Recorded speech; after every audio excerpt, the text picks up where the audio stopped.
Oh, I'm sorry. I couldn't resist your garden. I'll go. No, wait. You are not Richard.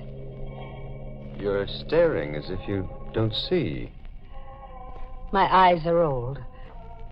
Turn your face to the moon so I can see you. All right. I've forgotten. So many faces have been Richard's. So many, many faces everywhere. Everywhere? What does your Richard do when he isn't roaming about? He sleeps.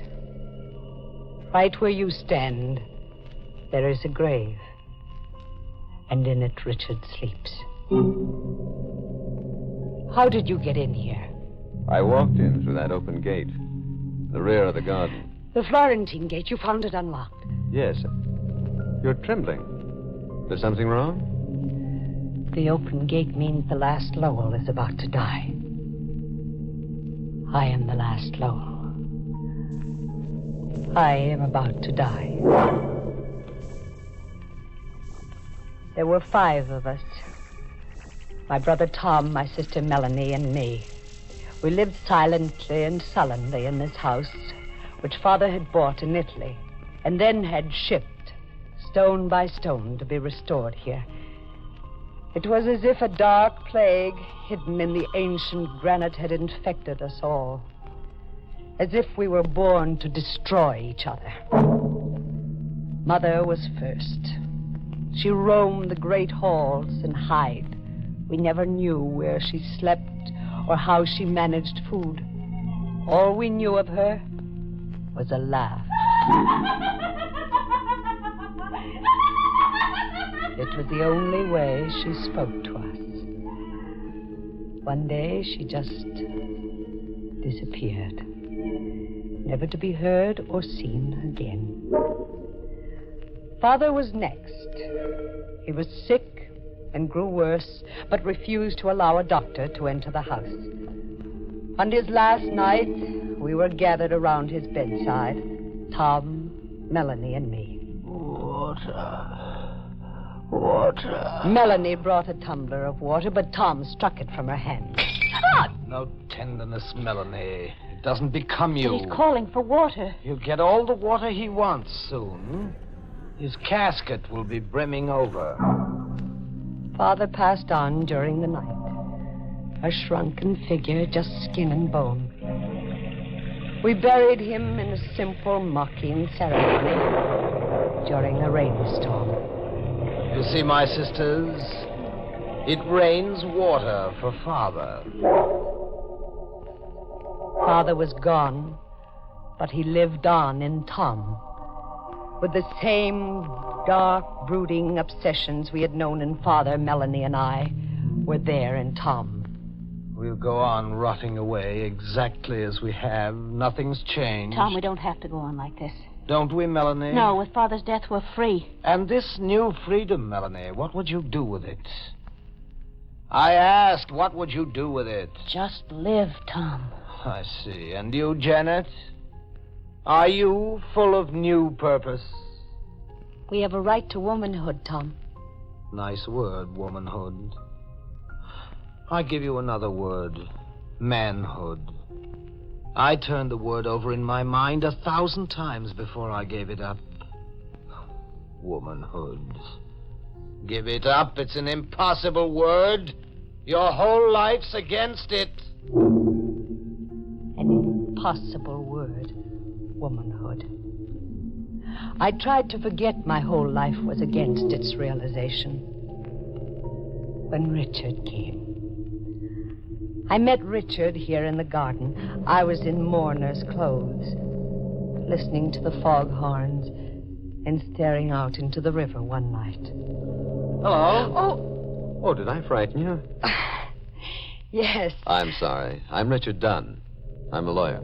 Oh, you're here to read Father's will? Yes, but that isn't until 10 o'clock. Shall we stroll a bit? You mean pace, from wall to wall? Well, a drive, then, if the garden's too confining. We can leave through that rear gate. The Florentine gate, no. What, did I say something wrong? That gate must never be unlocked. Hey. Oh, I'm sorry. Are you kind of in the dumps over your father's death, huh? Richard. He had come into my life like a gust of clean wind.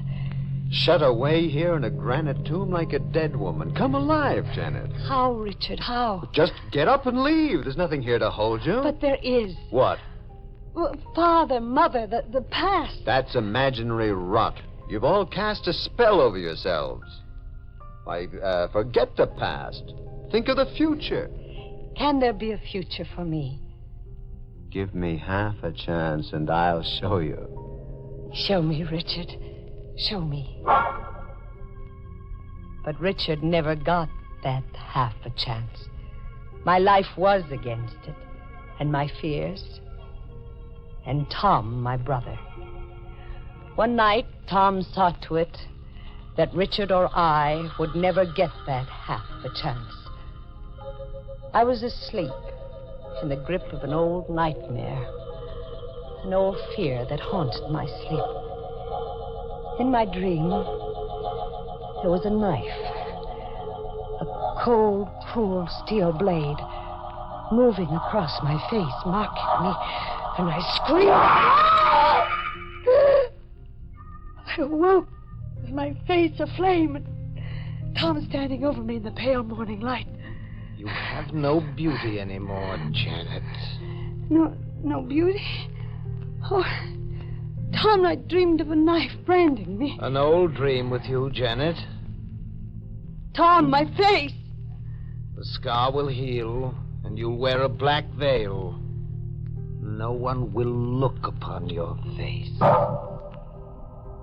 The scar healed. I wore a black veil, and no one looked upon my face. I hid as my mother hid. I hid and spied and eavesdropped. I hid from Richard, too. In time, Richard stopped asking about me as his infatuation for Melanie grew. I eavesdropped on 100 intimate talks they had, Melanie and Richard. But I remember one. They were in the music room. Melanie, come away with me. You're just speaking to Janet through me. No, I've forgotten Janet. She's disappeared. She's gone. It's you that I want. Why, Richard? Why do you want Janet or me? I don't know. Sometimes I feel compelled, as if somehow I was fated to come here. I feel that I must pull one of you from this contamination. Melanie, say yes. Well, at least I need time to think. But I'm going away. Well, when you come back, if you come back. I'll come back. You write to me? Yes. Yes, Richard, I will write to you. Melanie and Richard. I had lost him. And I was lost. I had lost him, but Melanie would too. Melanie must lose him too. I stole Melanie's letters to Richard before the postman could pick them up. Finally, I intercepted a letter from Richard to Melanie, steamed the envelope open, and substituted a typewritten letter I had written. And then I watched Melanie tear the envelope open. It's a letter at last from Richard. I watched her read it eagerly, then silently. I could hear the words I'd put into Richard's mouth whisper in my brain. Melanie, if you can ever forgive me. But here, out in the world, it's as if I'd never known you. I see men at play and I hear women laugh, and I remember that these are the things that are really me. If you can ever forgive me. Oh, no. Bad news, Melanie? Oh, bad news. Oh, no, it's good news. The best for Richard. He's escaped. He almost became one of us, but he escaped. Melanie. It's a wonderful world he's escaped into. A world of laughing women. Laughing women, Janet. When did you laugh last? Laughter isn't for us. Nor marriage, Melanie. Nor escape? Nor escape. Oh, but you're wrong, Janet. There is escape for both of us. Your escape is the Florentine gate. The gate opens and you escape into Now, death. Melanie, stop. Your heart cannot stand the strain. Oh, but that's my escape, my heart. My poor, wonderful, unpredictable heart. We worried about it as children, you remember? You used to put your hand on it and count. Well, Janet, put your hand on it. Now. Melanie, now. You're deliberately provoking an attack. Put your hand on my heart, Janet. Just one last time. Melanie, now stop it, please. The storm in my heart dies, and the lights go out. Goodbye, Janet. Melanie! She had fallen, as if she had willed her own death. Poor Melanie. It was all too much for her. Tom, she dropped dead right before me. Melanie dropped dead. If you feel more comfortable thinking of it that way, What do you mean? that Melanie's collapse was a bow to your talent for writing letters. Or to put it crudely, that you murdered her.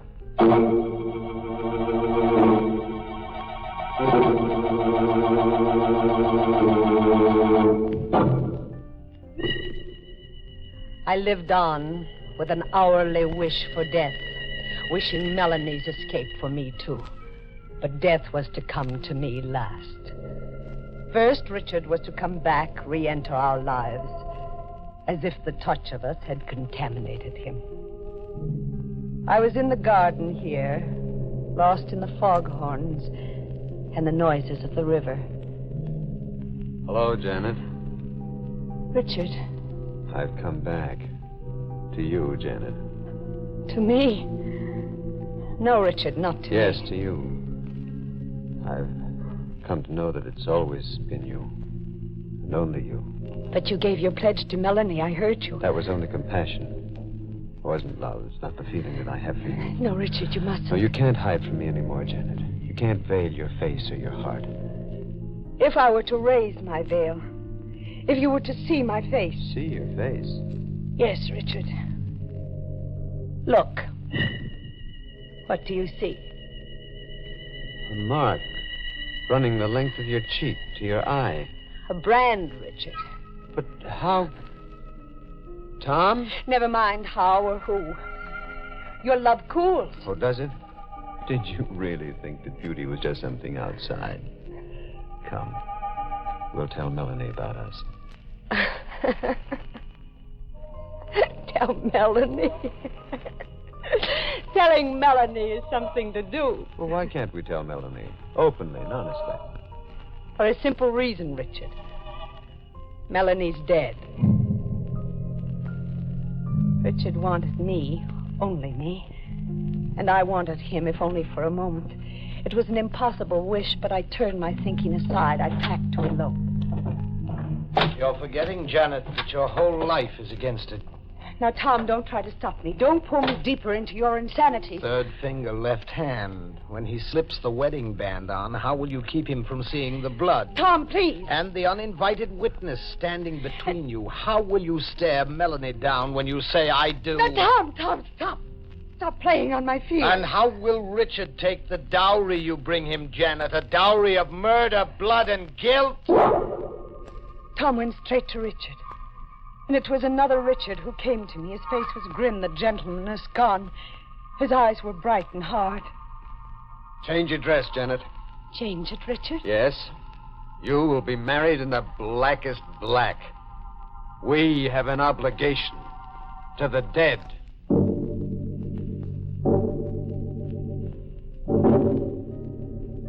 We were married. A macabre ceremony with the principals dressed in mourner's clothes.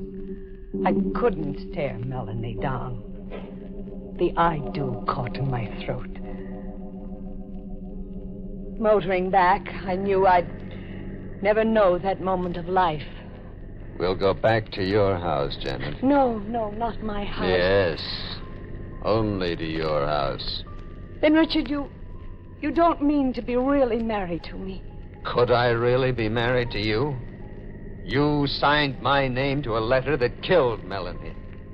Yes, I wrote the letter that broke her heart. And Melanie will always be there between us, making any happiness impossible. We'll live in your father's house. Dark, malignant, hating, punishing each other. Marriage was a new nightmare. I watched Richard brood, watched his sensitive mind slowly slip into darkness, and I wished him dead. For his sake and mine.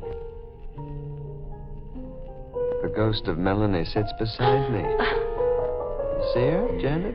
Richard, go away. If there's a shred of reason, please go away. Come.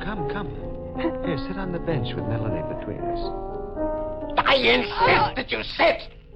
My arm. Oh, I clawed your arm.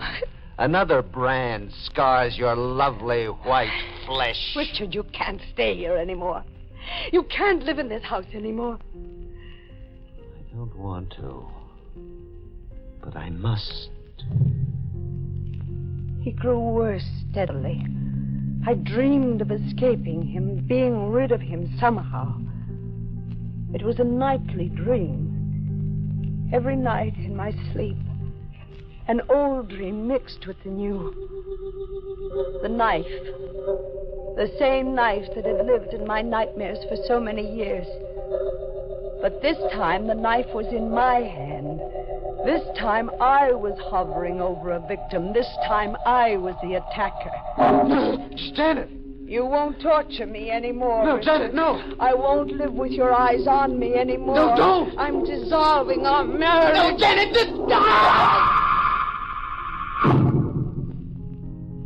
Dawn came in a sick gray haze.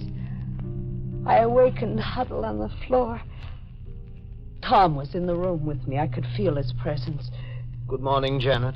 Oh, Tom, I had a terrible dream. A dream, Janet? Oh, in my dream, I was in Richard's room, and I must see Richard.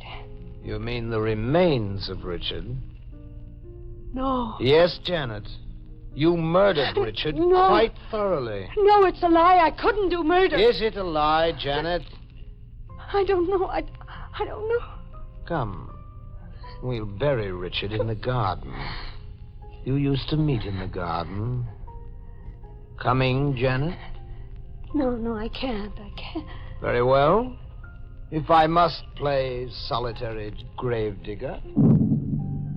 My dream hadn't been a dream, Tom said. I stayed in my room until Tom came back. The stains of digging were on his hands and clothes. You know, I'm wondering, Janet, since you're averse to burying your victims, who'll bury me? Will you be my victim, Tom? Yes. One day when my strength is at its lowest, you'll kill me. Why must I kill you, Tom? Why? Because we were born to destroy each other. The years crept by. Years and ghosts. In time, Tom's strength failed. He took to bed a shrunken figure, like father before him. It's come, Janet. My turn has come. Yes, Tom, you're dying. But that's not the way it's to be. I must die by your hand. You must kill me. No. You're insanely obsessed, and you've tied me to your insanity. But you can't push me into murdering you. Janet, kill me, please. If only for hate. I'm too tired to hate, Tom. Then if only to settle your score with me. I turned Richard against you. Because of me, you were married in black to a bridegroom of death. Because of me, your honeymoon was a crimson knife. Remember, Janet. I'm dead to memory. And if I could hate, this is your punishment. This is a payment of my score with you.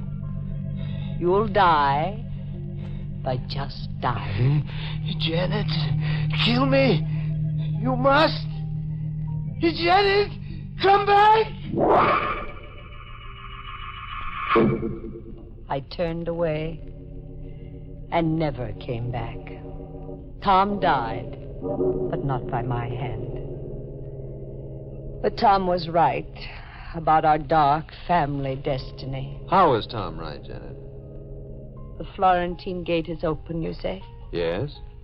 Then Tom and Father were right. The gate opened of itself, as they said it would. And now it's my turn to die. Richard sleeps under the lilacs. Soon I'll sleep beside him. Maybe, Janet. And maybe not. Did you say maybe not? What if your dream of murdering Richard were only a dream? What if Richard merely came to his senses and went away that morning long ago? If? But Tom buried him right where you're standing. Yes, but what if Tom deceived you into thinking so? What if it were a trick to keep you imprisoned here forever? What if this grave is empty? Tom deceived me about Richard's death. Yes, a ruse to make you insane and as hopeless as he was. I'm more confused. Janet, look at me again. This time, really open your eyes. You're not... Yes, I am Richard. A bit older, but much, much wiser. Shall we stroll a bit?